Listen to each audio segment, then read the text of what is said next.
장마철의 비는 늘 예고 없이 찾아왔다. 그리고 그 기세는 언제나 맹렬했다. 통유리창 밖으로 보이는 빗줄기는 마치 회색빛 쇠창살처럼 강남 테헤란로 중심에 우뚝 솟은 마천루 이노그룹 본사를 꼼짝없이 가두고 있었다. 나는 손목에 파텍 필립을 흘깃 보았다. 시침은 밤구실을 가리키고 있었다. 강태준의 위장병은 고질병이었다. 최근 며칠간 중요한 프로젝트 때문에 거의 쉬지 못하고 일했다. 방금 전 통화에서는 목소리마저 잠겨 있었다. 나는 한숨을 쉬었다. 결국 마음이 약해졌다. 집안일을 도와주시는 아주머니께 그가 가장 좋아하는 전복죽을 끓여달라고 부탁하고 그가 해외 출장 때마다 챙겨 먹던 위장약도 챙겼다. 직접 차를 몰아 회사로 향했다. 사무실 문 앞에 도착해 차가운 금속 손잡이에 손을 얹는 순간 안에서 가녀린 비명소리가 들려왔다. 뒤이어 남자의 낮고 다정한 안심시키는 목소리가 들렸다. 가만히 있어. 아직 물이 뚝뚝 떨어지잖아. 제대로 안 닦으면 감기 걸려. 강태준의 목소리였다. 한때 내게 무척이나 익숙했던 그런 다정함이었다. 내가 생리통으로 힘들어할 때 배를 문질러주던, 내가 밤새워 기획안을 수정할 때 어깨에 재킷을 덮어주던 그 말투. 하지만 지금 그 다정함은 다른 사람을 향해 있었다. 무언가에 홀린 듯 나는 문을 열지 않았다. 대신 아주 살짝 열린 문틈으로 안을 엿보았다. 그 한순간의 광경은 폭우가 쏟아지는 이 밤, 내 온몸에 피를 얼어붙게 만들었다. 사무실의 넓은 가죽 소파 위에는 20대 초반으로 보이는 여자가 앉아 있었다. 온몸이 흠뻑 젖어 머리카락에서는 물이 뚝뚝 떨어지고 있었다. 하지만 그게 중요한 게 아니었다. 중요한 건 그녀가 입고 있는 남자 와이셔츠였다. 그건 강태준의 셔츠였다. 소매 끝에는 은실로 T, J, K라는 이니셜이 수놓아져 있었다. 내가 북촌의 유명한 자수장인을 찾아가 석 달을 꼬박 기다려 맞춰준 그의 생일 선물이었다. 오늘 아침 출근하기 전 내가 직접 다림질하고 넥타이까지 매주었던 것이다. 오늘 있을 중요한 인수합병 발표회를 위한 그의 전투복이었다. 그런데 지금 그 전투복이 여자애의 몸에 헐렁하게 걸쳐져 있었다. 셔츠 아랫단은 허벅지 위쪽을 아슬아슬하게 가리고 있어 말로 표현할 수 없는 싸구려 같은 야릇함을 풍겼다. 여자는 고개를 들었다. 눈가는 빨갛게 물들어 마치 겁에 질린 아기 토끼 같았다. 대표님, 죄송해요. 바닥을 더럽혀서. 바보 같은 소리. 강태준은 수건을 들고 부드러운 손길로 그녀의 젖은 머리카락을 닦아주었다. 그 말투는 내가 아주 오랫동안 들어보지 못했던 애틋함이 묻어 있었다. 그냥 비 좀 맞은 것뿐이야. 감기 걸리지 않게 조심해야지. 세아 씨, 다음부터 이런 폭우가 쏟아지면 그냥 나한테 전화해요. 바보같이 지하철 타려고 고생하지 말고. 한세아, 기억났다. 대표이사 비서실에 들어온 지 2달도 안 된 인턴이었다. 학벌은 평범했지만 젊고 생기 넘치는 게 장점이었다. 최근 들어 강태준이 이름을 언급하는 빈도가 꽤 높았다. 어리숙하긴 해도 순수하고 노력하는 모습이 보기 좋다고 했었다. 순수하고 노력하는 모습이란 게 폭우가 쏟아지는 밤에 사장님의 셔츠를 입고 사장님의 개인 휴게실에 앉아 있는 것이었나. 나는 문 밖에 서 있었다. 보온병의 금속 손잡이가 손가락을 파고들어 아팠다. 3년 전의 나였다면 당장 문을 박차고 들어가 저 두 인간의 얼굴에 뜨거운 전복죽을 끼얹었을 것이다. 하지만 지금의 나는 민서윤이다. 이 비정한 재계에서 수년간 싸워오면서 내가 가장 먼저 배운 것은 손절이었다. 하나의 프로젝트에서 돌이킬 수 없는 리스크가 발생하고 핵심 자산이 오염되었다면 가장 이성적인 방법은 추가 투자를 통해 복구하려는 것이 아니라 즉시 청산하고 자금 흐름을 끊어버리는 것이다. 강태준, 지금 그가 바로 그 오염된 불량 자산이었다. 나는 문을 열지 않았다.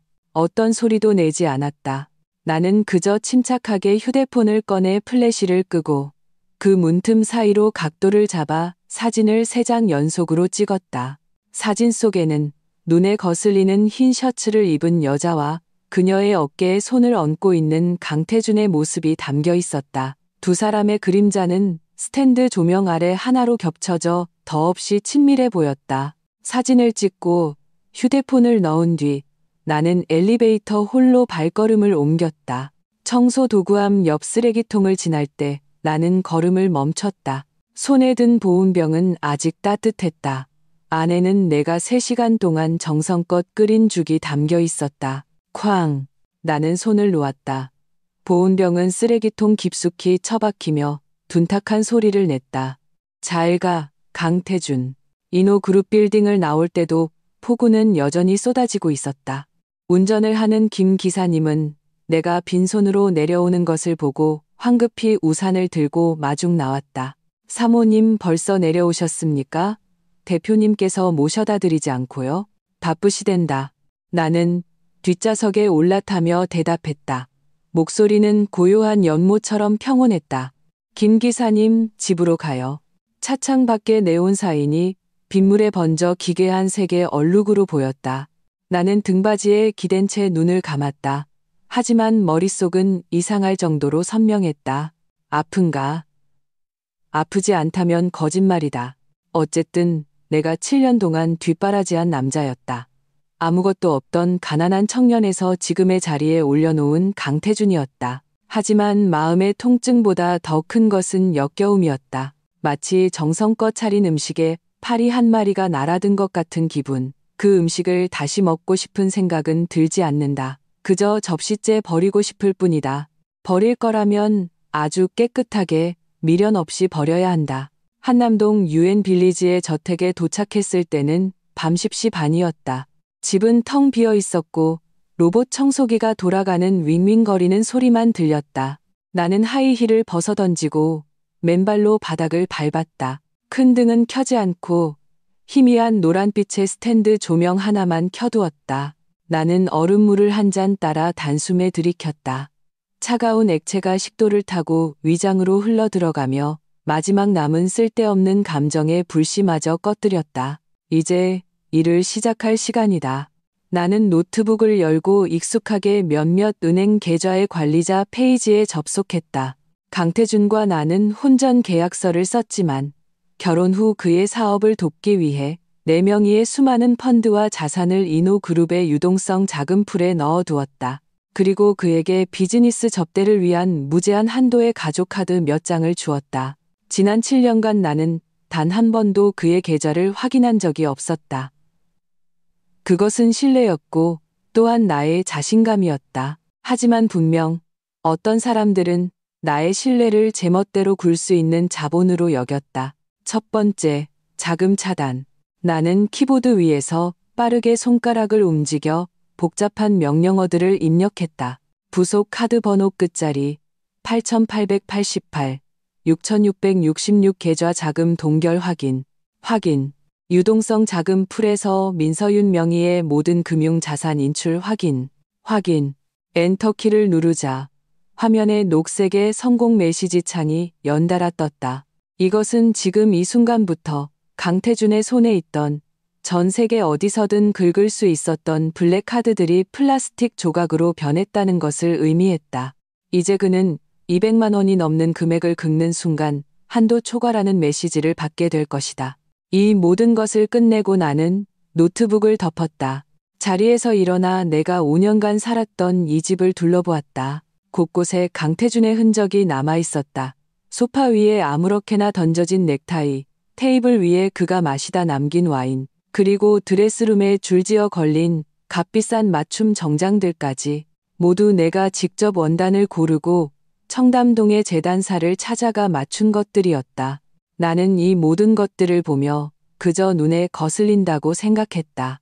두 번째, 물리적 청산. 나는 24시간 방문 수거 업체에 전화를 걸었다. 안녕하세요. 남성 의류 200벌과 시계, 그리고 잡동사니들을 좀 처리하고 싶은데요. 네, 지금 바로요. 가격은 상관없어요. 알아서 책정해 주세요. 중요한 건 신속하게 텅 비게 치워주는 겁니다. 30분 후 유니폼을 입은 직원 5명이 거대한 마대 자루를 들고 찾아왔다. 나는 팔짱을 낀 채 거실 중앙에 서서 지시했다. 이쪽 옷장 전부 비워주세요. 이 신발들도 가져가시고요. 서재에 있는 저 골프채 세트도 버려주세요. 아, 이 넥타이는? 내 시선은 짙은 남색 실크 넥타이에 닿았다. 우리의 결혼 3주년 기념일에 내가 선물한 것이었다. 직원이 조심스럽게 물었다. 사모님, 이 넥타이는 거의 새 것 같은데 이것도 수거할까요? 나는 그 넥타이를 보았다. 강태준이 한세아의 머리를 닦아주던 그 다정한 표정이 머릿속을 스쳤다. 가위로 잘라요. 나는 차갑게 말했다. 그리고 유해 폐기물로 분류해서 버려주세요. 직원은 내기에 눌려 더 이상 아무 말도 하지 못하고 재빠르게 짐을 싸기 시작했다. 1시간 후 생활의 온기가 가득했던 저택은 텅 비고 삭막해졌다. 강태준이 이 집에서 살았던 모든 흔적은 그가 아끼던 와인 몇 병과 함께 마대 자루에 담겨 쓰레기처럼 실려나갔다. 나는 텅 빈 드레스룸에 서서 원래 그의 옷이 걸려있던 옷장의 절반이 이제는 텅 빈 옷걸이만 남아있는 것을 보았다. 마음속을 짓누르던 돌덩이가 문득 가벼워지는 것을 느꼈다. 상쾌했다. 이게 바로 민서윤다운 방식이었다. 수거 업체를 보낸 시각은 새벽 1시였다. 나는 잠이 오지 않았다. 다시 컴퓨터 앞에 앉았다. 마지막 한 가지 일이 남아 있었다. 나는 이노그룹의 창립 주주 중 한 명이다. 비록 뒷말을 피하기 위해 몇 년 전부터는 경영 일선에서 물러나 구체적인 직책을 맡지 않았지만 그룹 내부 시스템의 최고 관리자 권한은 그대로 유지하고 있었다. 이 사실은 강태준의 현 비서실장조차 모르는 일이었다. 나는 회사의 그룹웨어에 로그인해서 행정공지, 게시판 관리자 페이지를 열었다. 미리 작성해둔 초안 하나를 불러왔다. 제목, 엄중공지, 그룹 본사, 임직원 휴게실 사용 및 복장 규정 강화 안내. 내용은 매우 공식적이고 말투는 엄격하고 냉정했다. 최근 일부 직원이 회사 사무공간 내규를 심각하게 위반하여 임원 휴게실을 사적으로 점유하고 업무에 부적합한 활동을 하였으며 또한 부적절한 복장으로 근무하여 그룹의 이미지를 심각하게 훼손하는 사례가 발견되었습니다. 이에 기강을 확립하고자 다음과 같이 공지 및 재규정하는 바입니다. 글자는 차가웠지만 가장 치명적인 것은 첨부 파일이었다. 나는 사무실 문 앞에서 찍었던 그 사진을 업로드했다. 사진은 약간의 처리를 거쳐 한세아의 얼굴은 모자이크했지만 그녀의 몸매 특징은 완전히 가리지 않았다. 가장 결정적인 것은 그녀의 어깨에 걸쳐진 강태준의 손, 그리고 T, J, K룬실 로고가 선명하게 박힌 흰 셔츠였다. 그것은 고화질 원본 그대로 아주 선명하게 보였다. 이노그룹 직원이라면 누구나 안다. 대표님은 결벽증이 있어서 그의 휴게실은 금지 구역이며 그의 셔츠는 사모님 외에는 아무도 만질 수 없다는 것을. 이 사진 한 장이면 어떤 부연 설명도 필요 없었다. 모든 사람이 무슨 일이 일어났는지 단번에 이해할 것이다. 나는 발송 시간을 다음 날 아침 8시 30분으로 예약 설정했다. 이노그룹 전 직원이 출근 도장을 찍는 시간이자 사내 메신저가 가장 활발한 시간이었다. 이 세 가지 일을 모두 마치고 나는 컴퓨터를 덮고 욕실로 가 뜨거운 물로 샤워를 했다. 뜨거운 물줄기가 몸을 씻어 내리는 동안 나는 거울 속의 나를 보았다. 32살. 눈가에는 주름 하나 없고 눈빛은 여전히 날카로웠다. 나는 돈도 있고 외모도 되고 능력도 있다. 왜 자기 몸 하나 간수 못하는 남자 때문에 한밤중에 우는 비련의 여주인공이 되어야 한단 말인가? 나는 최고급 영양 크림을 바르고 머리를 말린 뒤 2m 20cm짜리 거대한 침대에 누웠다. 예전에는 이 침대가 너무 크다고 생각했다. 강태준이 출장을 가면 춥게 느껴졌다. 하지만 지금은 그저 널찍하게만 느껴졌다. 나는 몸을 뒤척였다. 하룻밤 사이 꿈 한 번 꾸지 않았다. 아침 8시 30분. 비는 그쳤다. 햇살이 구름을 뚫고 쏟아졌다. 이노그룹 사옥 안에서는 띵 하는 알림 소리와 함께 수천 명 직원의 이메일과 그룹웨어에 동시에 행정 공지 하나가 떴다. 나는 연달아 울리는 카카오톡 메시지 소리에 잠에서 깼다. 메시지를 보낸 사람은 내 절친이자 국내 유력 언론사의 편집장인 이지혜였다. 이지혜, 스크린샷, 스크린샷, 스크린샷. 이지혜 헐. 언니, 완전 대박. 제대로 터뜨렸네. 진짜 화끈하다. 이지혜 지금 업계가 십다루는 단톡방들 난리 났어. 강 대표 셔츠 입은 그 여자 누구냐고 다들 추측 중. 강태준, 이번에 체면 다 구겼네. 나는 아직 잠이 덜 깬 눈을 비비며 침대 협탁에서 휴대폰을 집어들었다. 익명으로 활동하는 이노그룹 직원들의 블라인드 게시판에 접속했다. 나는 예전부터 부계정으로 그곳에 잠복해 있었다. 지금 게시판의 글들은 눈으로 따라잡기 힘들 정도로 빠르게 올라오고 있었다. 익명일 헐, 아침에 공지 뜬 거 봤음? 그거 대표님 휴게실 아님? 익명이 저 셔츠 소매에 TJ, K 이니셜 박힌 거. 그거 사모님이 대표님한테 특별히 맞춰준 거라며? 한 벌에 1,000만 원 넘는다던데. 익명삼 중요한 건 셔츠 입은 사람이 누구냐는 거지. 저 뒷모습, 머리 길이. 사모님은 아닌데? 익명사, 당연하지. 사모님은 단발이잖아. 저 여자는 딱 봐도 새로 온 인턴 한세아 아님? 헐, 어제 폭우 쏟아지더니 사무실에서 불륜 드라마 찍었네. 진짜 생각 없다. 남의 아내가 만들어준 셔츠 입고 그 남편을 꼬드기냐. 익명 후 제일 소름 돋는 건 이 공지 누가 올렸냐는 거임. 인사팀은 자기들 아니라고 난리 났고 삭제도 안 된대.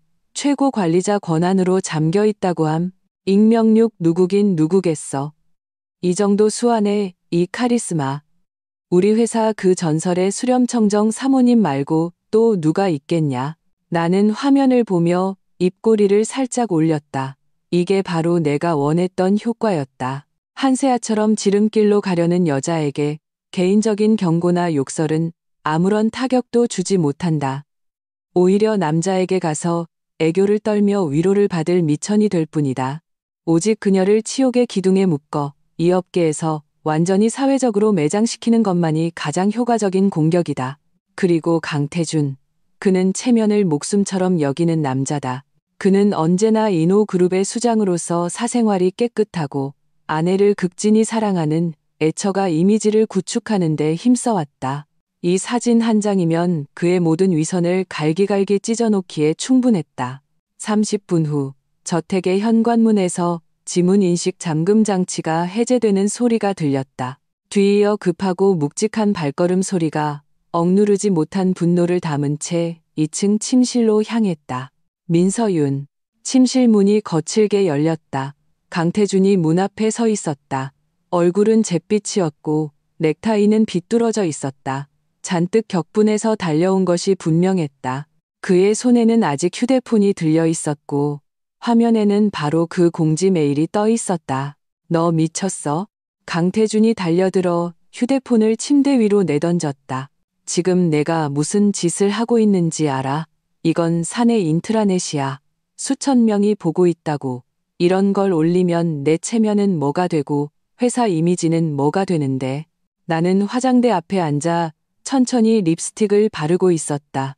강렬한 기운을 뿜어내는 정석 레드 컬러였다. 거울을 통해 나는 등 뒤에서 길길이 날뛰는 남자를 보았다. 한때 나는 그가 나의 하늘이며 평생을 지켜야 할 사랑이라고 믿었다. 지금 보니 그저 자신의 추악한 짓이 들통나자 길길이 날뛰는 광대에 불과했다. 체면? 나는 입술을 오므렸다 펴고는 몸을 돌려 그를 평온하게 바라보았다. 강 대표님, 당신의 그 체면 말이야. 다른 여자한테 당신 아내가 직접 맞춰준 셔츠를 입혔을 때 이미 당신 스스로 땅바닥에 내팽개친 거 아니었나? 강태준은 순간 할 말을 잃고 기세가 조금 꺾였다. 하지만 여전히 억지를 부렸다. 내가 설명했잖아. 어제 폭우가 너무 심해서 세아 씨가 온몸이 다 젖었었다고. 나한테 긴급 서류 전달해 주려다 비를 맞은 거야. 휴게실에 다른 여자 옷이 없는데 젖은 옷 입고 감기 걸리는 걸 그냥 보고만 있으라고? 민서윤, 너 언제부터 그렇게 생각이 더러워졌어? 머릿속에 온통 그런 추잡한 생각뿐이야? 오, 그래? 나는 자리에서 일어나 그에게 한 걸음씩 다가갔다. 감기 걸릴까봐 걱정됐으면 인사팀 시켜서 새 옷 한 벌 사오라고 하면 됐잖아. 바로 아래층이 백화점인데 10분이면 충분해. 감기 걸릴까봐 걱정됐으면 에어컨 온도를 높여주고 담요를 덮어주면 됐지. 나는 그의 바로 앞에 멈춰 서서 칼날 같은 시선으로 그의 눈을 꿰뚫었다. 그런데 당신은 그녀의 옷을 벗기고 당신의 셔츠를 입히는 걸 선택했어. 강태준, 당신 정말 멍청한 거야? 아니면 멍청한 척하는 거야? 성인 여성이 기혼인 남자 상사의 개인 휴게실에서 옷을 갈아입는다. 이게 뭔지 알아? 이건 직장 내 성희롱이야.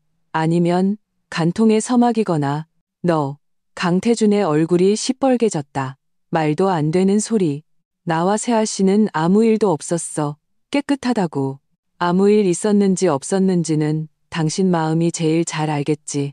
나는 냉소했다. 그리고 설령 아무 일 없었더라도 당신의 그 거절하지 않는 태도가 직접적인 외도보다 더 역겨워. 강태준은 깊은 숨을 들이쉬며 비즈니스 협상 때의 이성을 되찾으려 애쓰는 듯했다.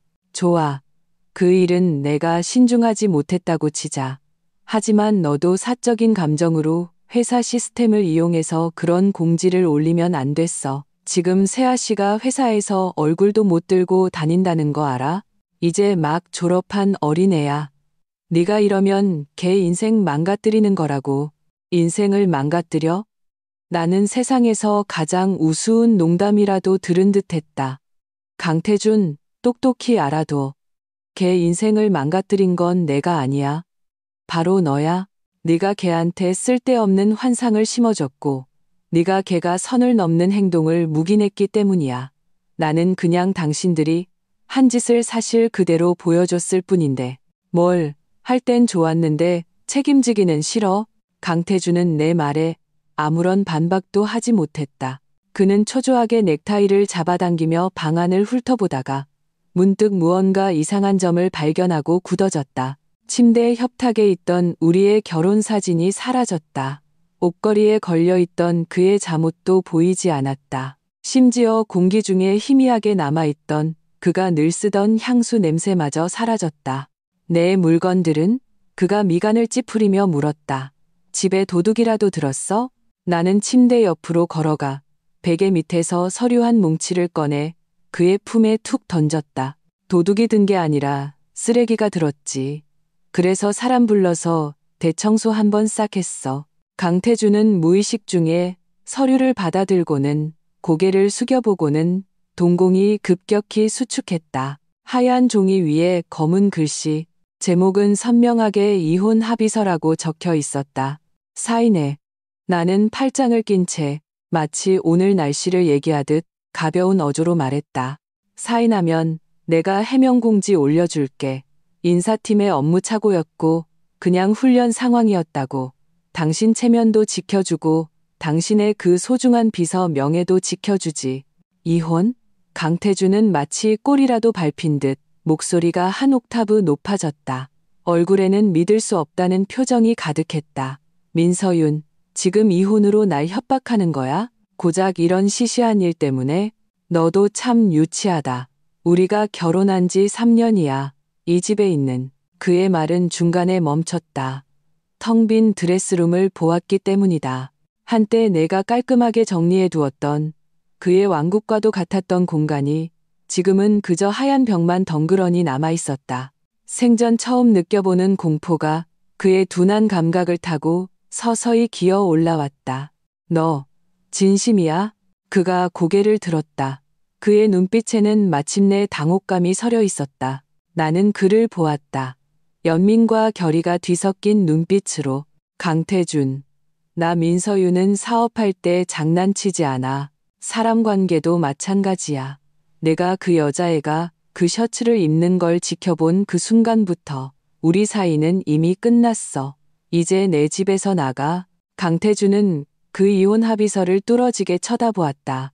손가락 마디는 너무 힘을 줘 하얗게 질려 있었다.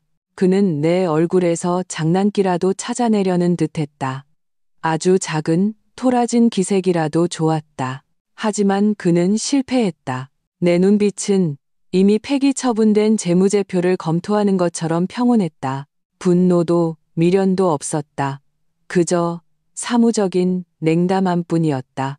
그 냉담함이 그의 자존심을 찔렀다. 나가라고? 강태준은 화가 치밀어 올라 오히려 웃었다. 그는 합의서를 바닥에 내던졌다. 민서윤, 똑바로 알아둬. 여기는 내 집이기도 해. 등기부등본에 내 이름도 올라 있다고. 그런가? 나는 허리를 숙여 합의서를 집어들고 그 위에 먼지를 가볍게 털어냈다. 강 대표님, 지난 몇 년간 수조 원짜리 큰 사업하느라 바빠서 집안 자산 현황도 잊어버렸나 보네. 이 저택은 내 혼전 재산으로 전액 현금 매입했고 내 개인 신탁 명의로 등록돼 있어. 당신이 냈다는 그 인테리어 비용은 내가 감가상각률 계산해서 당신 계좌로 이미 보내줬고. 아, 아니지. 당신 가족카드는 내가 정지시켰으니 아마 돈이 반환 처리됐겠네. 강태준의 표정이 굳었다.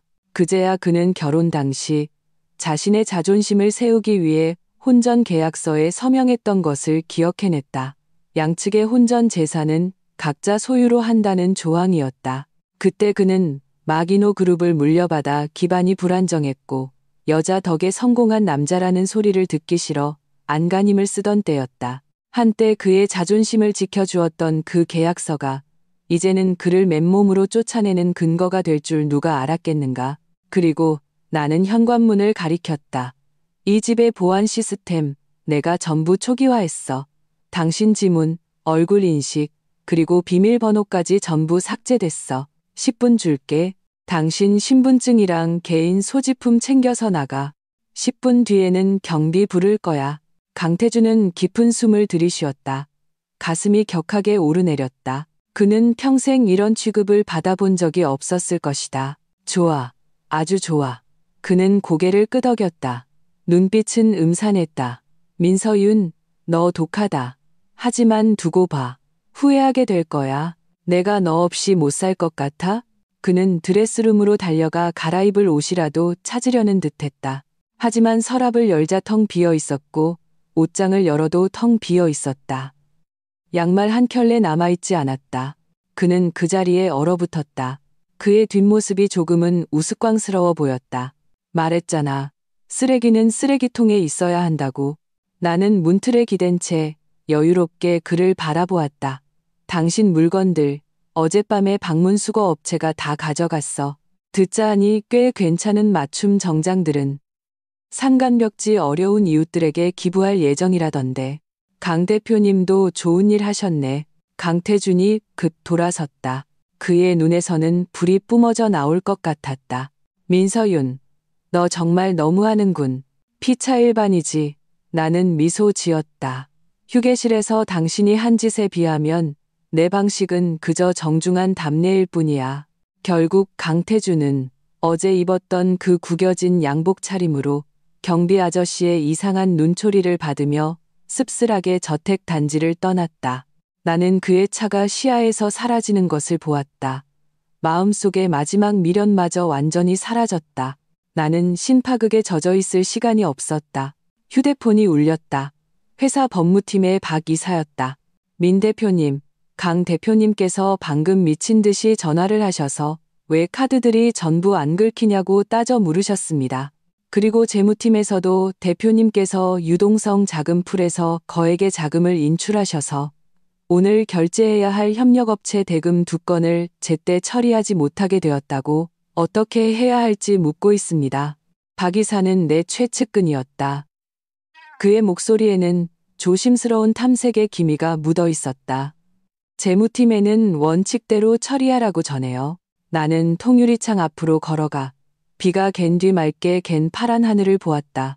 그건 내 개인 자산이고 언제든 환매할 권리가 있어. 협력업체 대금은 강 대표님더러 직접 해결하라고 하고 그 사람이 대표이잖아. 자금 조달은 내 책임이 아니라 그 사람의 책임이지. 하지만 민 대표님, 이번 주에 중요한 프로젝트 계약이 있는데 지금 자금 흐름에 문제가 생기면. 박 이사, 나는 그의 말을 끊었다. 목소리가 조금 차가워졌다. 인호그룹의 주인은 강씨지 민씨가 아니야. 만약 강태준이 이 정도 현금 흐름도 해결 못한다면 그 대표이사 자리도 더는 맡을 필요 없겠지. 진작에 물러나야지. 전화를 끊고 나는 컴퓨터를 열어 인호그룹의 최근 프로젝트 진행 현황을 살피기 시작했다. 강태준이 좋은 남편이 되기를 포기했다면 내가 그의 기반을 흔드는 것을 탓할 수 없을 것이다. 나는 그에게 똑똑히 알려줘야 했다. 민서윤은 그의 아내일 뿐만 아니라 그가 앉아있는 대표이사라는 자리에 가장 단단한 주춧돌이라는 것을. 주춧돌이 빠지면 그 위에 서 있던 사람은 산산조각 나며 무너질 뿐이다. 저택에서 쫓겨난 강태준은 바로 회사로 돌아갔다. 오는 내내 그는 분노에 차 있었다. 머릿속에는 이 분별 없는 나를 어떻게 혼내줄지에 대한 생각뿐이었다. 그에게 있어 나는 그저 토라진 것뿐이었다. 내가 화가 풀리거나 혹은 그가 사업적으로 어려움을 겪을 때 내가 마음이 약해지면 모든 것이 원래대로 돌아갈 것이라고 생각했다. 하지만 그는 상황의 심각성을 과소평가하고 있었다. 사무실에 들어서자마자 비서가 초조한 얼굴로 그를 맞았다. 대표님, 큰일 났습니다. 어제 계약하기로 했던 신재생 에너지 프로젝트의 최 회장님께서 방금 갑자기 전화해서 계약 안 하시겠다고 합니다. 뭐? 강태준이 미간을 찌푸렸다. 어제까지만 해도 얘기 잘 됐잖아. 계약서 초안까지 다 끝냈는데. 이유가 뭐래? 최 회장님께서. 비서가 우물쭈물했다. 인호그룹과 협력하기로 한 건 민 대표님에 대한 신뢰 때문이었다고 합니다. 그런데 지금 민 대표님께서 자금을 회수하셨다는 소식을 듣고 프로젝트의 리스크 평가를 다시 해야겠다고. 강태준의 얼굴이 순식간에 잿빛으로 변했다. 그 신재생 에너지 프로젝트는 올해 인호그룹의 핵심 전략 사업이었다. 초기 투자 비용도 막대했다. 만약 지금 중단된다면 손실은 가늠할 수 없었다. 이 늙은 여우 같은 놈들. 강태준이 책상을 주먹으로 내리쳤다. 민서윤은 그냥 고문일 뿐이잖아. 경영에서 물러난 여자라고. 회사는 내가 운영하고 있어. 그들이 나랑 협력하는 거야? 아니면 여자랑 협력하는 거야? 비서는 감히 대꾸하지 못했다. 인호그룹의 고위층이라면 누구나 알고 있었다. 지난 몇 년간 강태준이 겉으로 화려하게 빛났지만 뒤에서 진정으로 판을 짜고 핵심적인 자원을 확보한 것은 항상 민서윤이었다는 것을. 어려운 협상, 까다로운 관계, 어느 것 하나 민 대표님이 나서서 해결하지 않은 것이 있었던가. 최 회장님한테 연락해. 내가 직접 가서 얘기하겠다고. 강태준이 이를 갈았다. 대표님, 최 회장님 비서 말로는 회장님께서 유럽으로 휴가를 떠나셨답니다. 언제 돌아오실지는 미정이라고. 강태준은 화가 나서 컵을 집어 던지려 했지만 손에 잡히는 것이 없었다. 평소라면 민서윤이 항상 이 자리에 따뜻한 인삼차를 준비해 두었을 것이다. 하지만 지금 책상 위는 텅 비어 있었고 어지러운 서류들만 널려 있었다. 한세아는 어디 갔어? 강태준이 짜증스럽게 소리쳤다. 당장 커피 한 잔 타오라고 해. 이런 사소한 일도 못해? 사무실 밖은 쥐 죽은 듯 조용했다. 한참 뒤에 인사팀장이 조심스럽게 들어왔다. 대표님, 한세아 씨는 오늘 출근하지 않았습니다. 안 왔다고? 강태준이 의아해했다. 무단결근이야? 아니, 아침에 오기는 왔습니다. 그런데 인사팀장이 말을 더듬었다. 다들 그 공지 메일 때문에 수군거리고 손가락질을 해서 화장실에서 한참을 울다가 그냥 뛰쳐나갔습니다. 그제야 강태준은 오늘 아침에 터진 원자폭탄이 회사 내에서 계속해서 파장을 일으키고 있다는 것을 깨달았다. 그는 컴퓨터를 켜고 그룹웨어에 로그인해서 그 빌어먹을 공지를 삭제하려 했다. 하지만 화면에는 붉은색 경고창이 떴다. 권한 부족. 해당 작업은 최고 관리자의 승인이 필요합니다. 최고 관리자 민서윤. 강태준은 그 눈에 거슬리는 붉은 창을 보며 발끝에서부터 등골까지 한기가 치솟는 것을 느꼈다.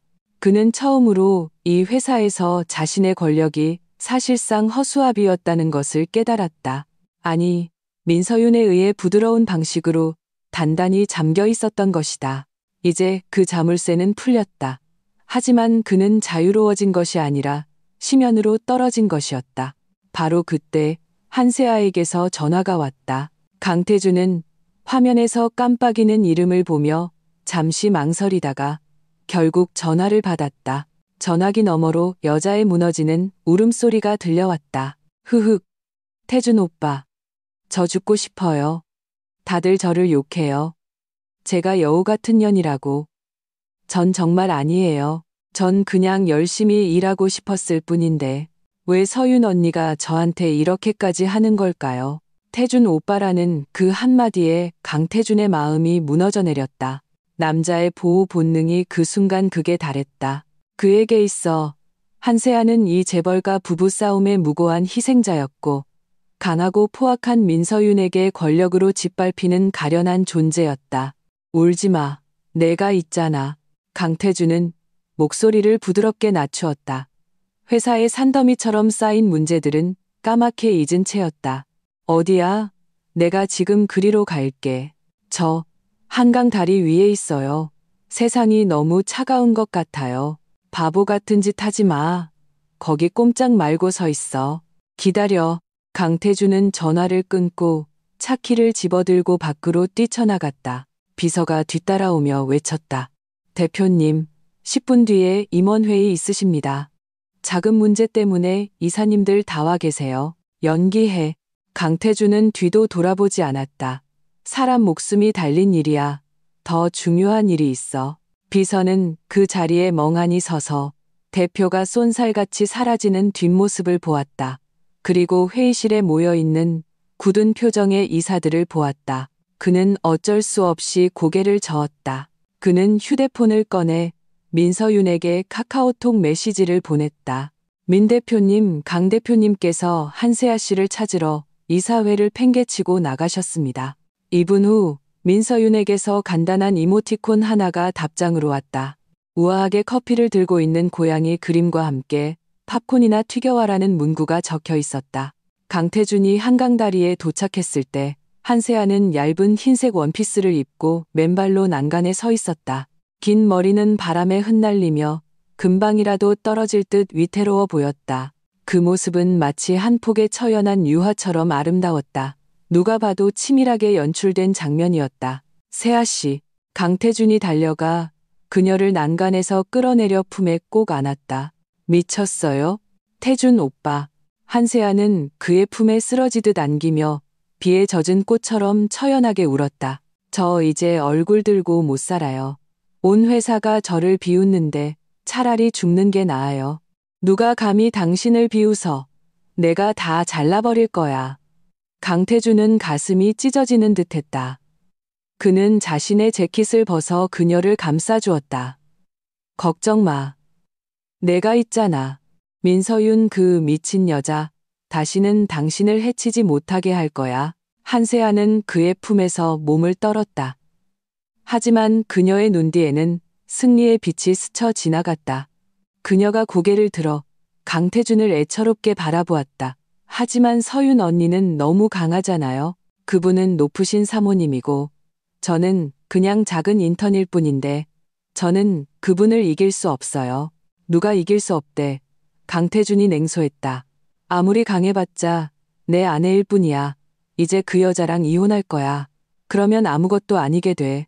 한세아는 속으로 환호했지만 겉으로는 더욱 겁에 질린 척했다. 아니에요. 저 때문에 이혼하시면 안 돼요. 그러면 사람들이 저를 더 상간녀라고 욕할 거예요. 그녀는 강태준의 소매를 잡고 입술을 깨물며 마치 큰 결심이라도 한 듯 말했다. 태준 오빠, 만약 우리의 명예를 지키기 위해서라면 저는 욕먹는 거 두렵지 않아요. 하지만 우리가 이렇게 당하고만 있을 수는 없잖아요. 그 여자가 인터넷 여론으로 저를 공격했듯이 우리도 여론으로 우리 자신을 지킬 수는 없을까요? 강태준이 의아해했다. 그게 무슨 말이야? 한세아는 코를 훌쩍이며 휴대폰을 꺼내 미리 작성해둔 게시글 초안을 보여주었다. 제가 글을 좀 써봤어요. 사람들에게 진실을 알리고 싶어요. 서윤 언니가 평소에 회사에서 어떻게 독단적으로 행동했는지, 어떻게 자기 마음에 안 드는 사람을 찍어 눌렀는지, 심지어 어떻게 오빠를 통제했는지요. 강태준이 휴대폰을 받아들었다. 게시글의 제목은 매우 선동적이었다. 재벌가 며느리의 충격 실체, 가스라이팅과 갑질에 고통받는 99일. 내용은 사실을 교묘하게 왜곡하여 민서윤을 강압적이고 질투심 많으며 직권을 남용해 남편을 감시하고 부하 직원을 모욕하는 악녀로 묘사했다. 반면 한세아 자신은 성실하게 일했지만 실수로 옷을 적셨다는 이유만으로 불륜녀로 낙인 찍힌 불쌍한 사회초년생으로 그려졌다. 심지어 글에서는 민서윤이 이런 짓을 벌이는 이유가 회사의 재무비리를 덮기 위해 대중의 시선을 돌리려는 것이라는 암시까지 담겨 있었다. 강태준은 이 글을 보며 꽤 일리가 있다고 생각했다. 지난 몇 년간 민서윤은 확실히 너무 강했다. 너무 강해서 대표이사인 자신마저도 숨이 막힐 때가 있었다. 이 글은 마치 그의 속마음을 그대로 써놓은 것 같았다. 올려. 강태준이 무릎을 쳤다. 마치 반격의 무기라도 찾은 듯했다. 그대로 올려. 사람들이 민서윤이 더디 어떤 인간인지 똑똑히 보게 해. 한세아의 눈에 음흉한 미소가 스쳐 지나갔다. 네, 오빠 말대로 할게요. 그날 밤, 이 게시글은 각종 온라인 커뮤니티와 SNS를 통해 바이러스처럼 퍼져나갔다. 동원된 댓글 부대의 여론 조작과 함께 인호그룹 사모님 갑질, 불쌍한 인턴, 재벌가 가스라이팅 등의 키워드가 실시간 검색어 순위를 장악했다. 진실을 모르는 네티즌들은 순식간에 그녀의 편으로 돌아섰다. 와, 진짜 숨막힌다. 저런 통제광 아내랑 어떻게 살아. 인턴 너무 불쌍하다. 그냥 비 맞아서 옷 갈아입은 건데 전사의 공지 때리는 게 말이 됨? 이거 완전 직장 내 괴롭힘 아니냐? 저런 여자는 돈이 너무 많아서 할 일이 없으니까 저러는 거임. 정신병자 같아. 인호그룹 불매운동하자. 저 악독한 사모님 나와서 사과해라. 나는 휴대폰에 계속해서 뜨는 욕설과 악플을 보면서도 스파를 받던 손길을 멈추지 않았다. 옆에 있던 지혜가 뜨거운 냄비 위에 개미처럼 안절부절 못했다. 언니, 지금 가만히 있을 때야. 저 꽃뱀 진짜 음흉하네. 흑백을 완전히 뒤집어 놨잖아. 강태준은 머리에 뭐가 들었길래 저런 오물을 자기 회사에 뿌려. 주가 떨어지는 소리 안 들리나? 나는 눈을 감은 채 마사지사의 손길을 즐기며 나른하게 말했다. 급할 거 뭐 있어. 망하게 하려면 먼저 미치게 만들어야지. 한세아의 이수는 똑똑해 보이지만 사실상 자살 행위야. 나는 눈을 떴다. 눈 뒤에는 맑은 빛이 감돌았다. 이를 크게 벌릴수록 관심을 갖는 사람도 많아져. 진실이 밝혀지는 순간 역풍은 더 거세게 불겠지. 그리고 나는 입꼬리를 올렸다. 감히 내 재무 비리를 운운해? 이건 넘지 말아야 할 선을 넘은 거야. 나는 휴대폰을 들어 법무팀 박 이사에게 전화를 걸었다. 박 이사, 실시간 검색어 내리지 마요. 대신 변호사 서한 하나 준비해줘요. 플랫폼에 보낼 게 아니라 한세아 본인에게 직접 보낼 걸로. 죄목은 명예훼손, 허위사실 유포, 그리고 업무방해, 그리고 예전에 우리가 조사했던 그 흥신소에 연락해서 한세아 씨가 인호그룹 입사하려고 해외 학력 위조했던 증거, 그리고 대학교 3학년 때 지도교수 가정에 개입해서 이혼하게 만들었던 증거, 전부 정리해서 넘겨받아요. 이건 전면전이야. 쟤들이 여론전을 원한다면 내가 진짜 여론전이 뭔지 가르쳐주지. 지혜는 내 말을 듣고 몸을 떨더니 이내 엄지손가락을 치켜 세웠다. 역시 언니가 최고다. 강태준, 이번에는 아마 팬티까지 다 털리겠네. 강씨 가문의 원로, 강 회장님의 팔순잔치는 매년 재계의 가장 큰 행사 중 하나였다. 인호그룹에게 있어 이것은 단순한 가족 잔치가 아니라 그룹의 실력을 과시하고 인맥을 다지는 중요한 비즈니스 쇼케이스였다. 예년에는 이런 행사의 기획부터 하객 명단, 심지어 음식 메뉴까지 모두 내 손을 거쳤다. 하지만 올해 나는 그저 초대받은 손님으로서 차가운 초대장 한 장을 들고 참석할 뿐이었다. 연회장은 이노그룹 계열의 7성급 호텔 더 헤리티지에서 열렸다. 휘황찬란한 조명 아래 화려하게 차려입은 사람들이 오갔다. 나는 몸의 곡선을 완벽하게 드러내는 미니멀한 디자인의 검은색 벨벳 드레스를 입었다. 목에는 작년 소더비 경매에서 200억에 낙찰받은 에메랄드 목걸이를 걸었다. 크리스털 샹들리에 아래에서 목걸이는 차갑고 깊은 빛을 발했다. 내가 나타나자 소란스럽던 연회장이 순간 몇 초간 조용해졌다. 수많은 시선이 내게 쏟아졌다. 탐색하는 눈빛, 조롱하는 눈빛, 그리고 흥미진진한 구경거리를 기대하는 눈빛. 온라인에서의 여론전은 아직 한창이었다. 모두들 이 갑질 논란의 중심에 선 재벌가 며느리가 오늘 과연 어떻게 이 상황을 헤쳐나갈지 궁금해했다. 나는 그 모든 시선을 무시하고 샴페인 한 잔을 들고 구석의 휴식 공간으로 향했다. 자리에 앉은 지 얼마 되지 않아 입구 쪽이 소란스러워졌다. 강태준이 나타났다. 그는 은회색 맞춤 정장을 입고 머리는 한 올에 흐트러짐 없이 빗어 넘겨 겉보기에는 멀쩡해 보였다. 하지만 그의 팔짱을 낀 여자가 이목을 집중시켰다. 한세아였다. 그녀는 오늘 한껏 치장한 모습이었다. 순백색의 고급 레이스 드레스에 다이아몬드 머리띠를 하고 청순하고 무고한 메이크업을 했다. 마치 디즈니에서 도망친 비운의 공주 같았다. 그녀는 강태준의 팔에 바싹 붙어 마치 주위 사람들이 자신을 잡아먹기라도 할 듯 그의 등 뒤에 숨었다. 이 흙과 백의 대비, 그리고 인터넷에 퍼진 소문이 더해져 사람들의 가십에 불을 지폈다. 세상에, 강 대표가 저 비서를 데리고 왔네. 이거 완전 공개적으로 선전포고하는 거 아냐? 본처 얼굴에 대놓고 먹칠을 하네. 근데 솔직히 저 비서 되게 가련해 보이긴 한다. 강 대표가 왜 저렇게 감싸고 도는지 알 것 같기도 하고. 강태준은 한세아를 데리고 마치 전리품을 과시하듯 사람들 사이를 오가며 인사를 나눴다. 한세아는 수줍어하는 척했지만 눈빛에 감추지 못한 의기양양함은 숨길 수 없었다. 마침내 그들이 내 쪽으로 왔다. 서윤 언니, 오셨네요. 한세아가 먼저 입을 열었다. 목소리는 소름 끼치게 달콤했다. 인터넷 댓글들 때문에 기분 안 좋으셔서 안 나오실 줄 알았는데. 이 말은 아주 교묘했다.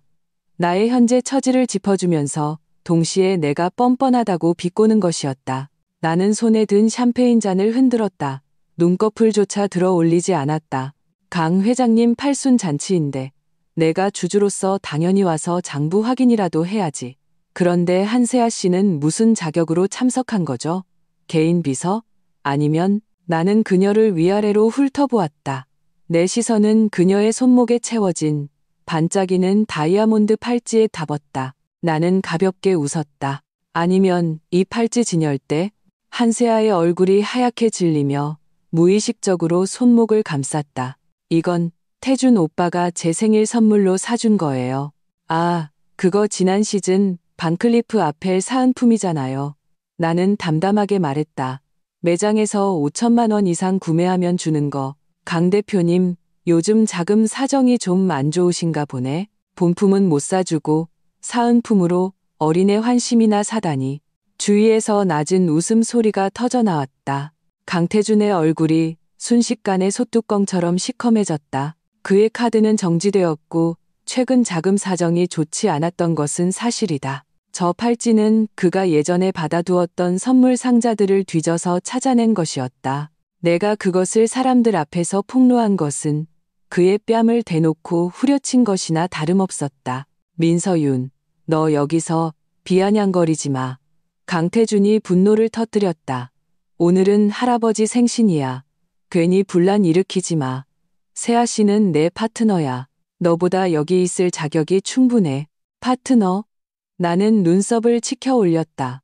강 대표님, 제가 알기로 저 드레스는 디올의 지난 시즌 오뜨 꾸띠르인데 대여하려면 브랜드 VIP 자격이 필요하죠. 한세아 씨 월급으로는 보증금도 감당 못할 텐데 만약 당신이 사준 거라면 어떤 카드로 결제했는지 궁금하네. 만약 회사 돈으로 산 거라면 그건 업무상 횡령인데. 이 말이 나오자 한세아의 얼굴은 하얀색에서 파란색으로 변했다. 그만해. 강태준이 낮게 소리쳤다. 민서윤, 너 너무 심하잖아. 네가 세아 씨를 질투하는 건 알겠지만 품위 좀 지킬 수 없어? 할아버지께서 위에서 보고 계시잖아. 그때 단상 위에서 강 회장님이 집사의 부축을 받으며 축사를 시작했다. 순서가 끝나고 헌수 순서가 되었다. 강태준은 체면을 만회하기 위해 값비싼 고려청자 한 점을 꺼내 보이며 길한 의미를 담고 있다고 설명했다. 회장님은 그저 담담히 고개를 끄덕일 뿐 별다른 반응을 보이지 않았다.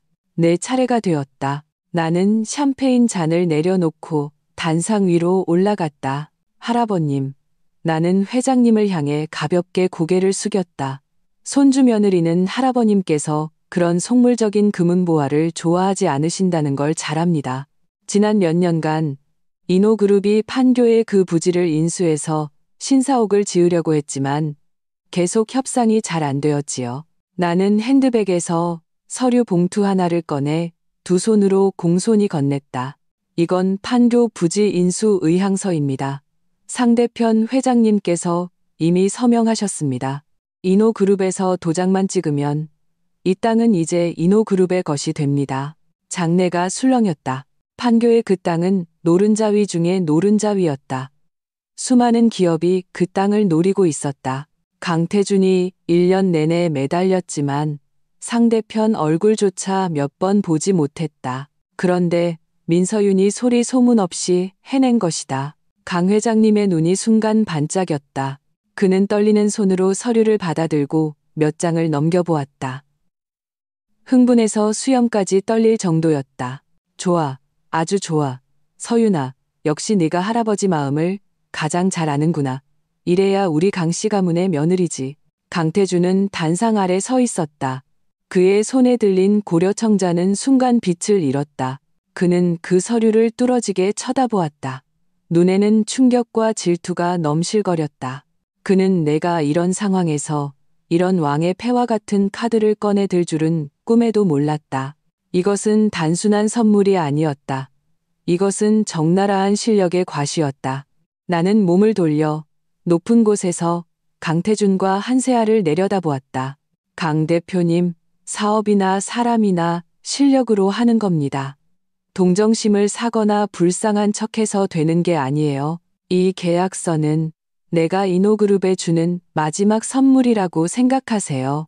앞으로 이런 골치 아픈 일들은 당신이 알아서 처리하시고요. 팔순잔치에서 날린 따귀는 강태준과 한세아의 정신을 혼미하게 만들었다. 하지만 그것은 전체 요리에 불과했다. 진정한 사냥은 그날 밤 10시에 시작되었다. 인터넷 여론은 여전히 들끓고 있었다. 한세아의 불쌍한 척 게시글은 식을 줄 몰랐고 심지어 몇몇 어뷰징 계정들은 내 과거를 날조하며 온갖 없는 죄를 만들어내고 있었다. 나는 서재에 앉아 화면의 트래픽 모니터링 그래프를 보며 전화기 너머의 지혜에게 말했다. 이제 때가 됐어. 불은 충분히 지폈으니 증거를 풀 시간이야. 10분 후 진실탐사대라는 이름의 새로운 계정이 긴 동영상 하나를 게시했다. 제목은 단순하고 직설적이었다. 재벌가 갑질 논란의 모든 진실. 영상의 첫 번째 부분은 인호그룹 대표이사 비서실 복도의 CCTV 영상이었다. 이것은 그날 내가 일부러 보안 시스템에서 따로 백업해둔 것이었다. 화면에는 폭우가 시작되기 전 한세아가 자기 자리에서 야근을 하고 있는 것이 아니라 가방을 들고 화장실로 들어가는 모습이 담겨 있었다. 10분 후 그녀는 다른 옷으로 갈아입고 나왔다. 근무복이 아니라 나중에 비에 흠뻑 젖었던 그 얇은 원피스였다. 그리고 그녀는 생수병 하나를 들고 휴게실 문 앞으로 가더니 일부러 물을 자기 몸에 붓고 머리카락을 적셨다.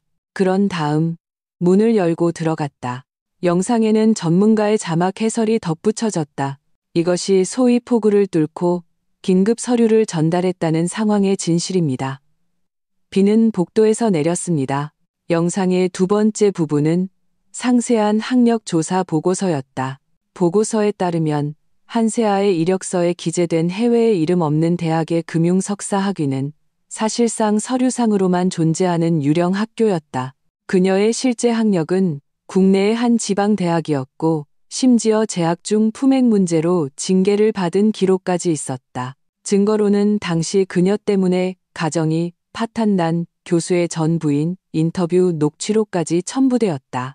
그 한세아라는 학생, 그때도 이렇게 불쌍한 척했어요. 우리 남편이 자기를 딸처럼 생각한다고. 그러다 저한테 호텔에서 같이 있는 걸 들켰죠. 영상의 세 번째 부분은 한세아가 여러 SNS에서 다른 남자들과 나눈 음흉한 대화 기록이었다. 이 기록들은 흥신소에서 그녀의 예전 휴대폰에서 복구해낸 것이었다. 알고 보니 이 순수한 아기 토끼는 강태준을 꼬드기는 동시에 여러 명의 어장남을 관리하는 고급 어장 관리자였다. 어장에는 재벌 2세도 있었고 작은 사업체 사장도 있었다. 영상 마지막에는 이노그룹의 변호사 서한이 직접 공개되었다. 한세아 씨의 허위사실 날조 및 민서윤 씨와 이노그룹의 명예를 훼손한 행위에 대해 저희는 정식으로 소송을 제기했으며 형사 책임까지 물을 권리를 보유하고 있음을 알립니다. 이 영상이 공개되자 마치 핵폭탄이 터진 것처럼 이전의 여론은 완전히 뒤집혔다. 한세아를 동정하던 네티즌들은 순식간에 자신들이 원숭이 취급을 당했다는 사실에 분노했고 그 분노는 몇 배로 튀어올랐다. 헐, 이게 무슨 막장 드라마냐. 이게 무슨 아기 토끼야. 완전 꽃뱀이네. 생수로 자기 몸을 적셔? 와, 진짜 대단하다. 아카데미가 이분한테 여우주연상 줘야 함. 학력 위조의 상간녀. 거기다 어장 관리까지. 강 대표는 눈이 삐었나? 저런 걸 보물처럼 아끼다니. 본처 언니 너무 불쌍하다. 아니, 이건 무슨 사이다 드라마 주인공 아니냐? 이 반격 너무 멋있다. 한세아 학력 위조, 한세아 상간녀, 민서윤에게 사과해 등의 키워드가 순식간에 실시간 검색어를 장악했다. 강태준의 휴대폰은 불이 났다. 하지만 이번에는 언론사가 아니었다. 이노그룹의 홍보팀과 주주들이었다. 홍보팀장이 전화기 너머로 고함을 질렀다. 대표님, 지금 온 인터넷이 우리 회사 눈 없냐고 욕하고 있습니다. 주가는 이미 장외거래에서 하한가를 쳤어요. 당장 선을 그으셔야 합니다.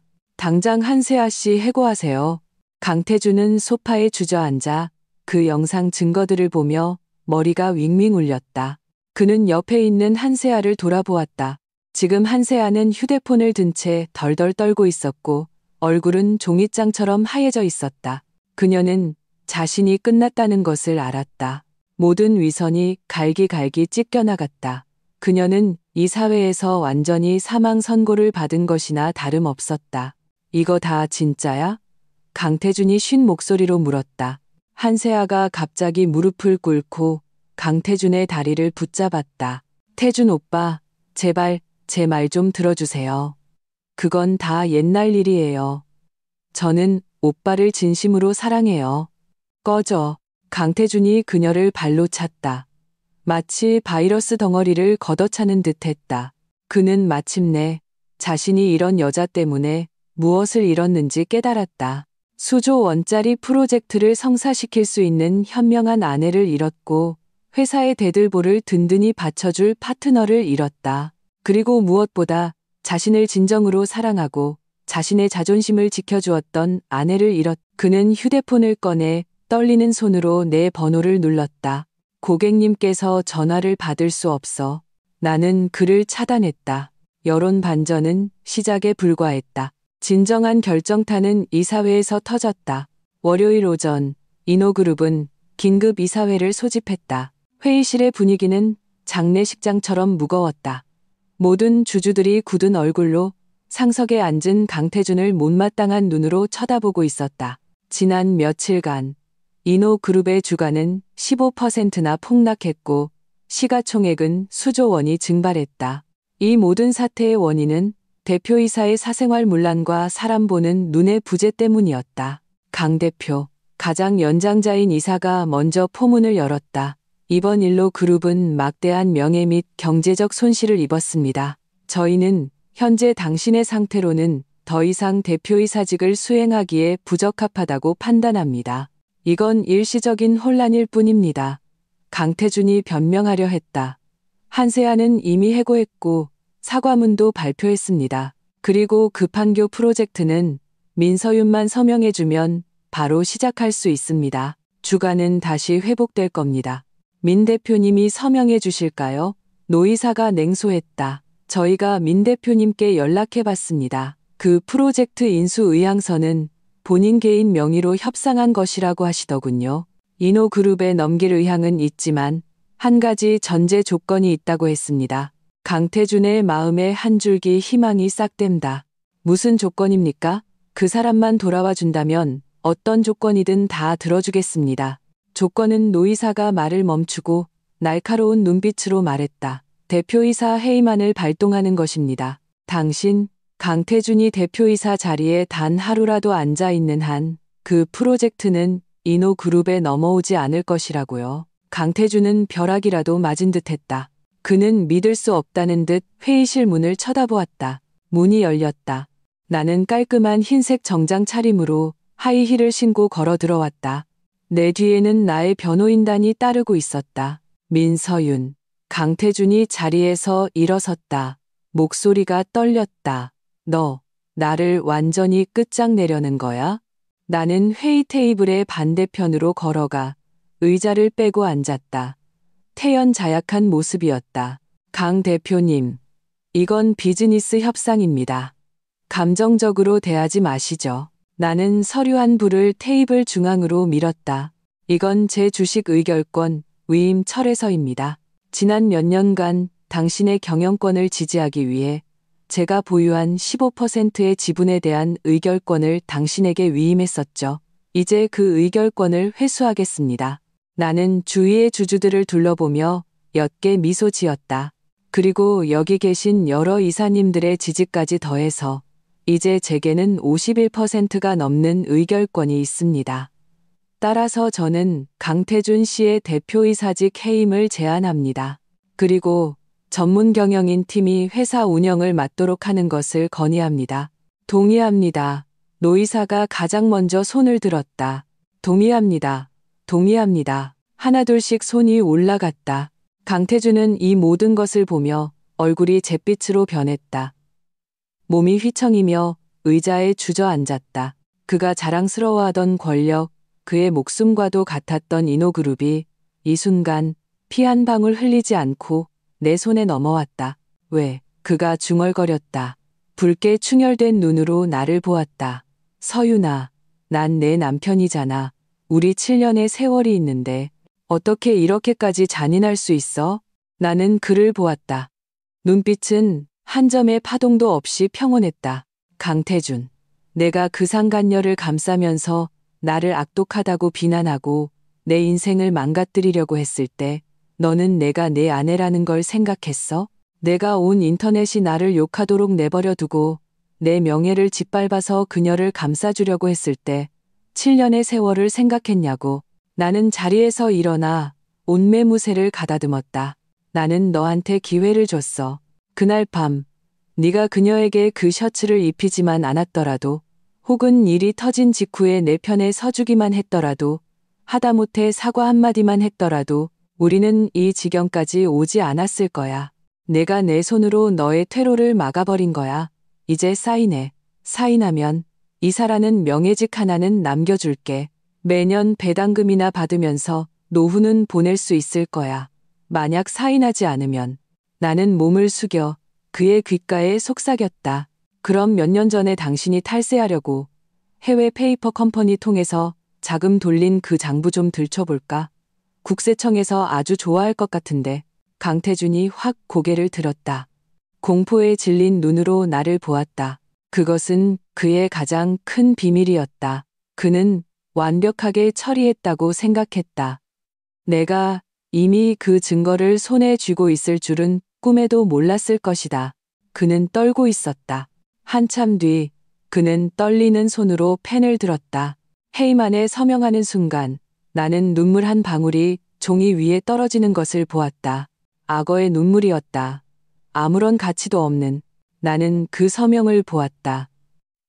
마음속에 마지막 돌덩이가 내려앉았다. 이 싸움은 내가 이겼다. 완벽하게 그리고 깨끗하게. 강태준이 해임되었다는 소식은 날개 돋친 듯 재계 전체에 퍼져나갔다. 이노그룹 대표라는 후광이 사라지자 그는 모두가 아첨하던 강 대표님에서 아무도 거들떠보지 않는 한가한 이사로 전락했다. 비록 배당금은 계속 받았지만 권력의 정점에서 명령을 내리는 데 익숙했던 남자에게 이런 추락은 죽는 것보다 더한 고통이었다. 그리고 그를 더 고통스럽게 만든 것은 한세아였다.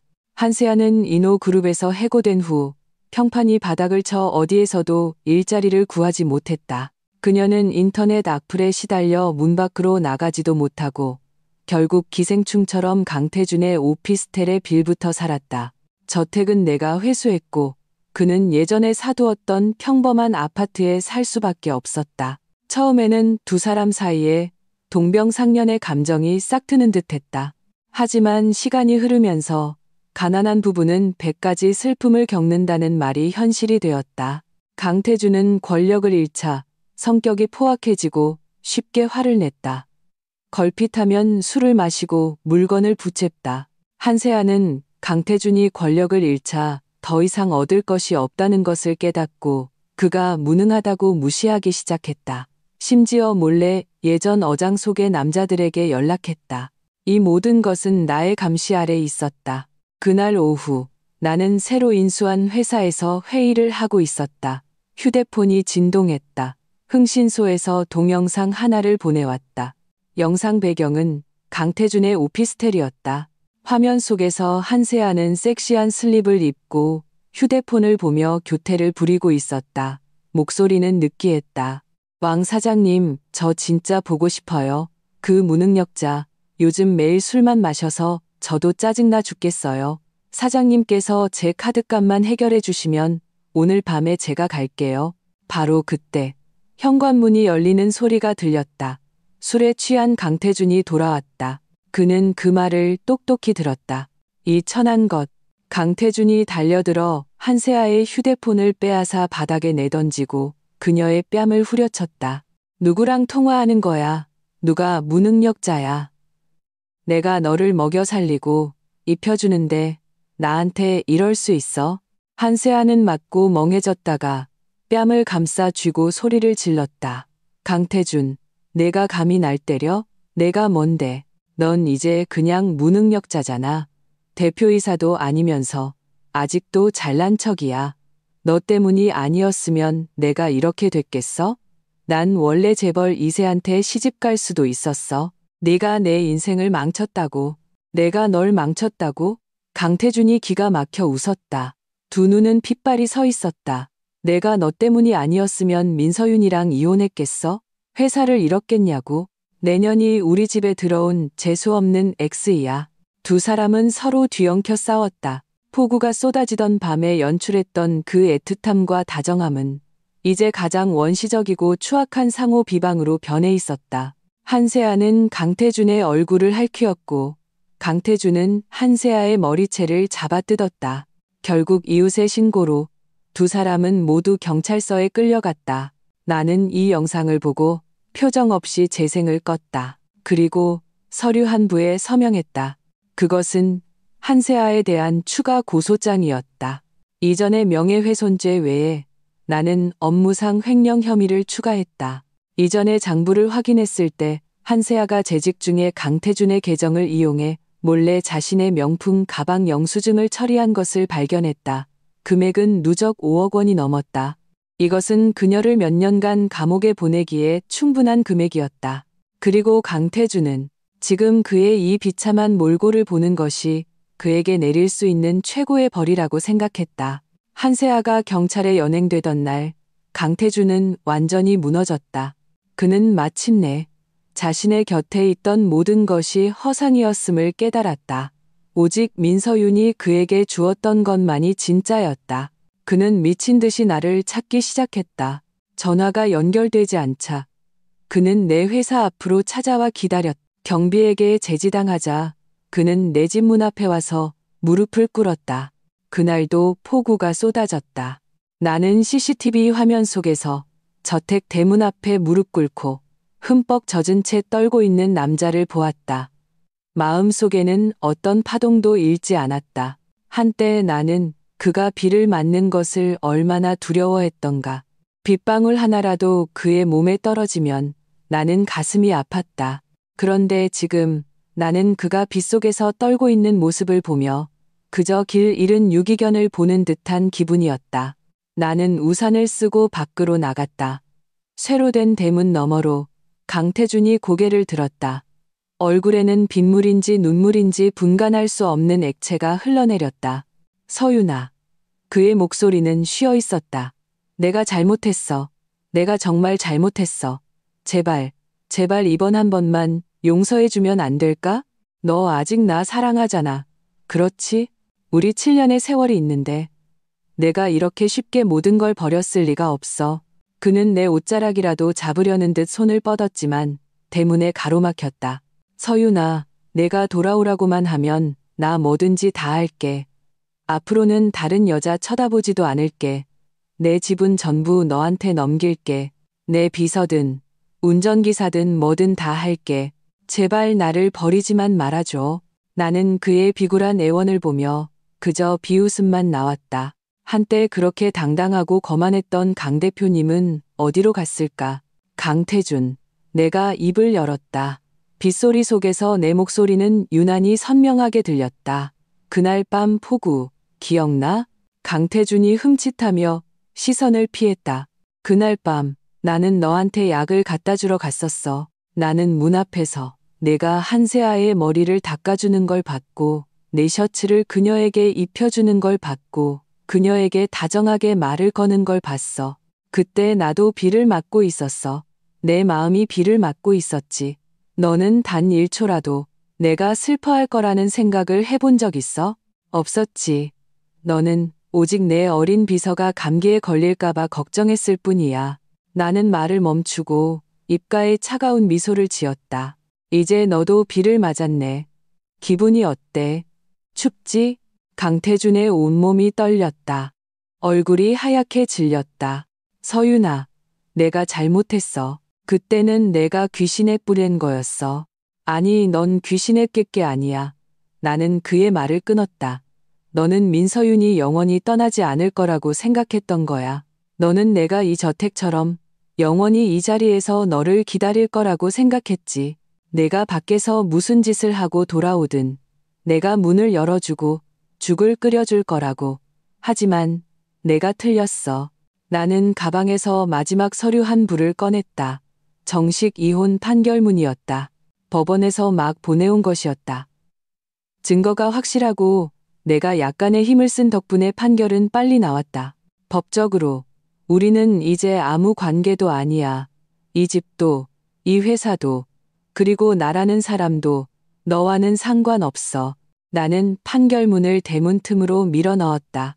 이거 가지고 꺼져. 이게 내가 평생 나한테서 얻을 수 있는 마지막 물건이야. 강태준은 떨리는 손으로 그 판결문을 주워들었다. 마치 자신의 사망 선고서라도 받은 듯했다. 그는 입을 열어 무언가 말하려 했지만 결국 절망적인 흐느낌만 터져 나왔다. 그는 자신이 나를 완전히 잃었다는 것을 알았다. 그 셔츠 때문도 그 상간녀 때문도 아니었다. 그것은 그가 이 결혼 생활 동안 나의 신뢰를 계속해서 갉아먹고 나의 존엄성을 짓밟았기 때문이었다. 마지막 순간이 되어서야 그는 깨달았다. 폭우가 쏟아지던 밤 그를 위해 약을 들고 찾아왔던 여자가 그의 인생에서 가장 소중한 보물이었다는 것을. 하지만 뒤늦은 후회는 잡초보다도 쓸모없었다. 한 달 후 날씨는 맑았고 하늘에는 구름 한 점 없었다. 나는 새로운 회사의 통유리창 앞에 서서 도시의 분주한 모습을 내려다보고 있었다. 이 새로운 회사는 내가 이혼으로 받은 현금과 예전 자산을 일부 매각한 돈으로 인수한 곳이었다. 한때는 이노그룹의 경쟁사였지만 경영 부실로 파산 직전이었다. 이제 이 회사의 주인은 민 씨가 되었다. 한 달 동안 나는 대대적인 개혁을 단행했다. 무능한 직원들을 해고하고 새로운 경영진을 영입했으며 그 판교 부지 프로젝트를 이곳에 투입했다. 바로 어제 새 회사의 주가는 상한가를 쳤고 시가총액은 2배로 뛰었다. 업계 사람들은 모두 그 민서윤이 다시 돌아왔다고 수군거렸다. 그들은 더 이상 나를 강 사모님이라고 부르지 않았다. 대신 존경을 담아 민 대표님이라고 불렀다. 이 기분 정말 좋았다. 그때 비서가 문을 두드렸다. 민 대표님, 어떤 사모님께서 뵙고 싶다고 하십니다. 강태준 씨의 어머님이라고 하십니다. 나는 눈썹을 살짝 올렸다. 전 시어머니 들어오시라고 해. 몇 분 후 강태준의 어머니가 들어왔다. 그녀는 많이 늙어 보였고 예전에 그 당당했던 재벌가 사모님의 기세는 찾아볼 수 없었다. 내가 거대한 사무용 책상 뒤에 앉아 강력한 아우라를 뿜어내는 것을 보고 그녀는 주눅이 든 듯했다. 서윤아. 그녀는 손을 비비며 억지 미소를 지었다. 벌써 한 달이 지났구나. 태준이가 집에서 밥도 안 먹고 술만 마셔서 사람이 완전히 망가졌어. 애미도 걔가 잘못한 거 알아. 하지만 그래도 내 남편이었잖니. 혹시 강 여사님, 나는 그녀의 말을 끊었다. 정정해드리죠. 전 남편입니다. 강 여사의 얼굴이 굳었다. 이내 그녀는 눈물을 훔치기 시작했다. 하루를 살아도 부부는 부부인데 어떻게 이렇게 매정할 수가 있니? 태준이가 어리석었지만 걔 마음속에는 네가 있었어. 제가 있었다고요? 나는 웃었다. 제가 있었는데 아들이 상간녀를 집에 데려왔을 때도 말리지 않으셨고요. 제가 있었는데 온 세상이 저를 욕할 때도 침묵하셨죠. 강 여사님도 여자시잖아요. 만약 여사님 남편이 그렇게 했다면 용서하셨을까요? 강 여사는 할 말을 잃었다. 그리고 나는 책상 위에 신문 한 부를 그녀에게 건넸다. 아직 모르셨나 보네요. 한세아 판결 나왔어요. 업무상 횡령죄로 징역 3년. 강태준 씨는 당시 직속 상관으로서 형사 책임은 없지만 관리감독 소홀로 업계 블랙리스트에 올랐어요. 이제 제대로 된 회사에서는 아무도 글을 쓰지 않을 겁니다. 강 여사는 신문을 보며 채를 치듯 손을 떨었다. 이게 무슨. 그럼 이제 어떡하니? 우리 집안은 그건 여사님 댁 사정이죠. 나는 자리에서 일어나 손님을 내보내라는 뜻을 전했다. 저는 이제 회의에 들어가 봐야 해서요. 비서 손님 모시고 나가. 강 여사는 비서에게 이끌려 밖으로 나갔다. 나가기 전 그녀는 나를 한번 돌아보았다. 그녀의 눈빛에는 후회와 두려움이 가득했다. 그녀는 아마 마침내 깨달았을 것이다.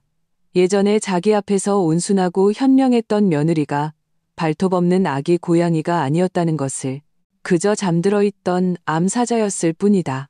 다만 그 암사자는 예전의 사랑을 위해 발톱을 숨겼을 뿐이다. 이제 그 사자가 깨어난 것이다. 1년 후 연례 경제 포럼. 나는 날렵하게 재단된 흰색 정장을 입고 단정한 단발머리를 한 채 시상대 위에 섰다. 스포트라이트가 내 몸을 비추었다. 조금 눈이 부셨지만 따뜻했다. 올해의 가장 영향력 있는 여성 기업 인상. 민서윤 대표님께 축하의 말씀을 전합니다. 객석에서 우레와 같은 박수 소리가 터져 나왔다. 나는 트로피를 받아들고 미소 지으며 수상 소감을 말했다. 많은 분들이 제게 묻습니다. 여성으로서 이 험난한 비즈니스 세계에서 어떻게 살아남았냐고요. 제 대답은 항상 깨어있으라는 것입니다. 희망을 다른 사람에게 걸지 마십시오. 감정이든 사업이든 오직 내 손에 쥔 것만이 진짜입니다. 소감이 끝나고 네트워킹 파티가 열렸다. 각계각층의 명사들이 와인잔을 들고 내 주위를 둘러싸고 담소를 나누었다. 민 대표님, 다음 분기 실적 보고서도 최고치를 경신할 거라고 들었습니다.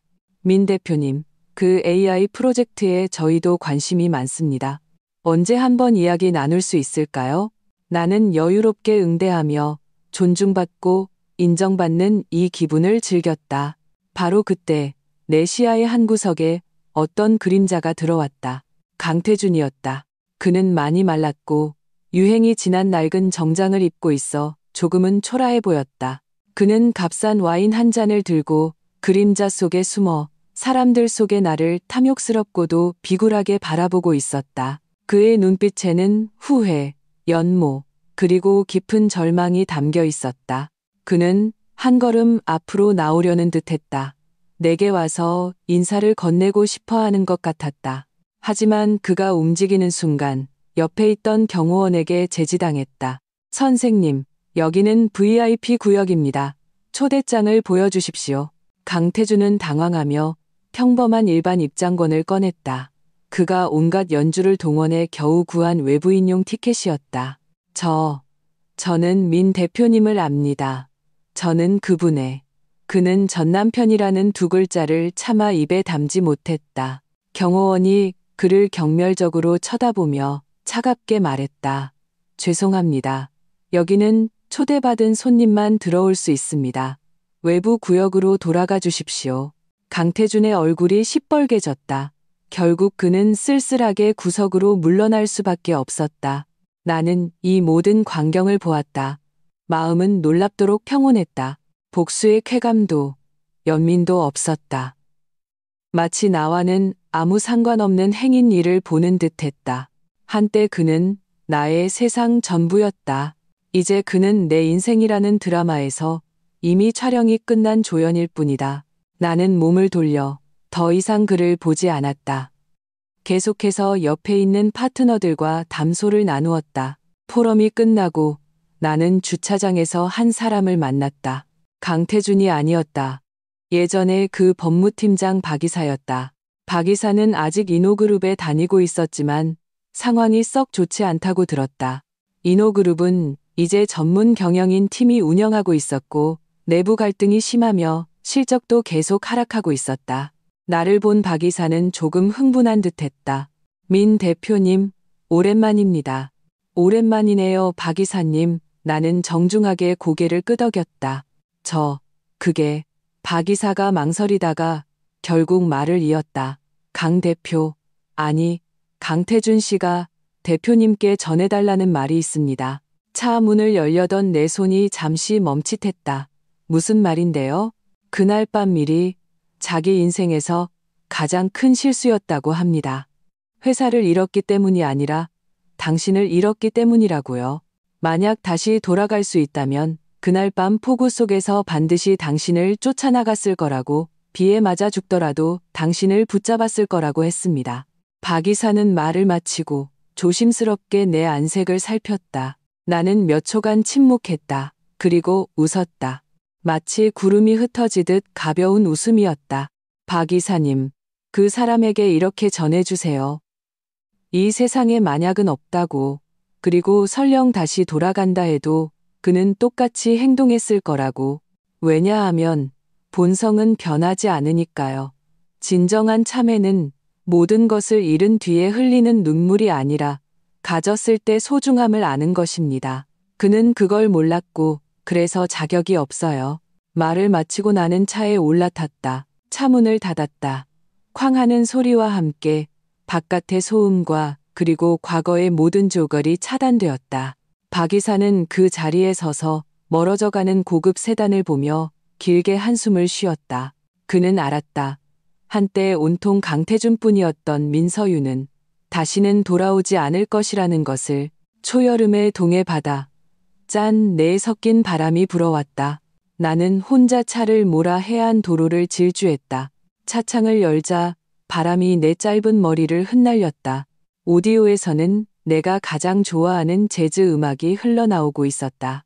휴대폰이 울렸다. 새로운 번호였다. 여보세요, 민 대표님. 저는 성세캐피털의 심지혁입니다. 어제 말씀하셨던 그 인수 합병건에 대해 새로운 아이디어가 좀 생겼는데 혹시 지금 시간 괜찮으십니까? 괜찮으시다면 커피 한 잔 하고 싶은데요. 바로 저기 해변에 있는 블루 루지에서요. 심지혁, 월스트리트에서 막 돌아왔다는 그 전설적인 금융계의 거물. 그리고 이번 포럼에서 내내 내 맞은편에 앉아 타오르는 눈빛으로 나를 바라보던 그 남자였다. 그의 목소리는 낮고 자성이 있었으며 성숙한 남자의 안정감과 동시에 공격적인 매력이 느껴졌다. 나는 백미러에 비친 내 모습을 보았다. 눈가와 입가에는 자신감 넘치는 빛이 가득했다. 좋아요. 나는 전화기 너머로 말했다. 30분 뒤에 뵙죠. 전화를 끊고 나는 엑셀을 밟았다. 엔진이 굉음을 내며 차는 시위를 떠난 화살처럼 저 앞에 끝없이 펼쳐진 푸른 바다를 향해 질주했다. 나는 그날 밤의 폭우를 떠올렸다. 그 비는 내 마음을 적셨지만 동시에 내 눈에 티끌을 씻어내 주었다. 그 비는 내게 가르쳐 주었다. 다른 사람의 처마 밑에서 비를 피하기보다 스스로 우산을 드는 사람이 되어야 한다는 것을, 아니, 심지어 비바람을 부르는 사람이 되어야 한다는 것을. 폭우가 그친 뒤에는 무지개만 뜨는 것이 아니다. 만물이 새롭게 자라난다. 나의 이야기는 이제 막 시작되었다. 나의 새로운 인생은 이제 막 시작되었다. 그리고 그 첫 페이지는 순수하고 끝없이 펼쳐진 눈부신 백지였다.